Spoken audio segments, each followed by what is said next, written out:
A delicious shrimp filling is prepared and cooled. Pappadums or papads are moistened and then stuffed. It's folded over in a samosa shape and kept aside to dry. Of course, you can shallow fry this, but I like to cook it in the microwave.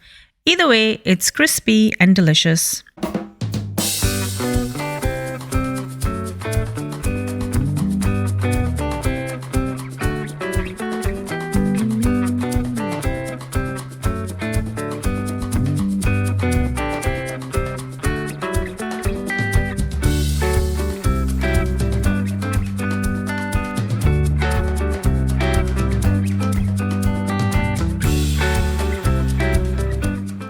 Let's start with the filling.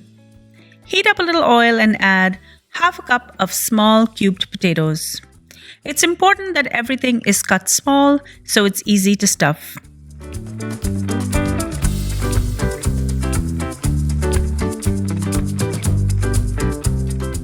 Once the potatoes are golden brown and cooked, remove them on some kitchen towel and keep them aside. Next, add half a cup of diced onion. Allow the onion to sweat and then caramelize, and then add 1 teaspoon of sliced green chilies, 1 teaspoon of ginger and garlic paste. Add 300 grams of raw shrimp that has been cut very small with a sharp knife. Now I'm going to add salt to taste, 1 teaspoon of red chili powder, 1 teaspoon of cumin powder, and half a teaspoon of turmeric powder.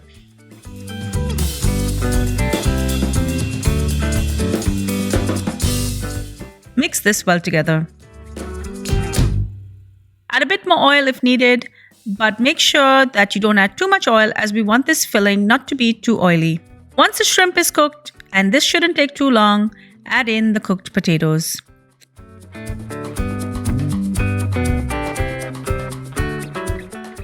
Finally, I'm going to add half a cup of chopped coriander. Mix this in and allow the filling to cool completely. I'm using the famous Lidget Papad, but you can use any brand of papad that you like. I'm going to start with the pepper ones. These have a few natural holes and that's okay, but for best results, use papad that have a few to no holes. I have a dish here with warm water and I'm just going to place 1 papad in it. It's funny, papads start out moist and then they're dried, and now we're doing exactly the opposite. You want to make this papad moist enough just so it's pliable. Take it out of the water, place it on a board, and dab off the excess water. Place 2 teaspoons of the filling in the middle, but a little bit towards the top of the papad. Fold 2 sides over to get a point.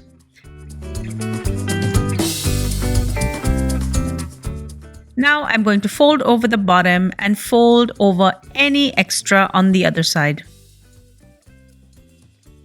You will get one cute looking samosa. Keep this aside on a piece of parchment paper and allow it to dry.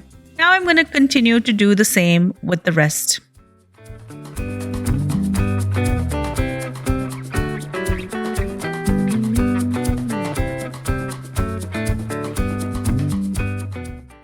I'm also going to make these with a different type of papad. This one is smoother.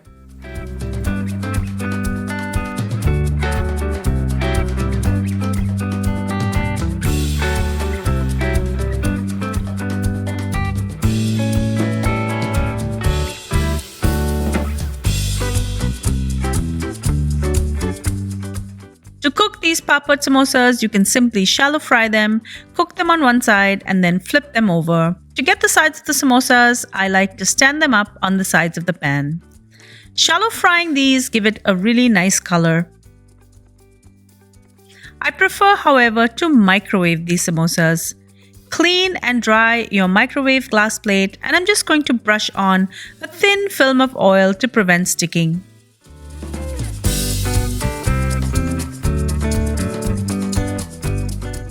Wipe off any excess. Add your samosas directly to the microwave plate and then place it in the microwave.